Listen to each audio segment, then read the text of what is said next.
રાત્રિના સમયે કચ્છ મોરબી હાઈવે ઉપર સુરજ બારી ટોલ પ્લાઝા નજીક રાત્રે બનેલી ભયાનક આગની ઘટનાએ વિસ્તારમાં ચકચાર જગાવી મૂકી છે।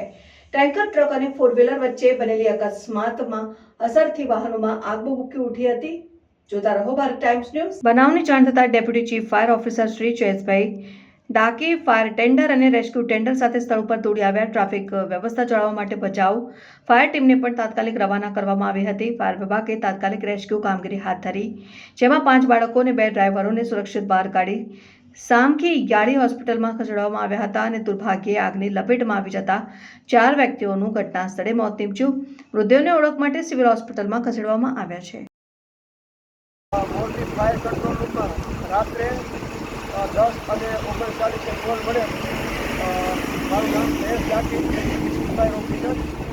અમે એક વોટર વાઉચર અને સાથે રેસ્ક્યુ ટેન્ડર રવાના કરેલ અને સાથે બચાવ ટીમને પણ જાણ કરેલ, કારણ કે રસ્તામાં ટ્રાફિક હોવાના કારણે બચાવ ટીમની પણ મદદ છે।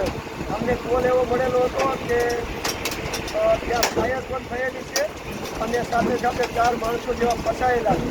એને લીધે મોરબી ફાયર ટીમ અને બચાવ ટીમ સાથે મળી અને ફાયર ફાઇટિંગ કરી અને 7 માણસો જેવાને સામખિયાળી હોસ્પિટલ ટ્રાન્સફર કરેલ અને 4 માણસોની ડેડ બોડી બહાર કાઢેલ અને મોરબી સિવિલ હોસ્પિટલ મોકલેલ।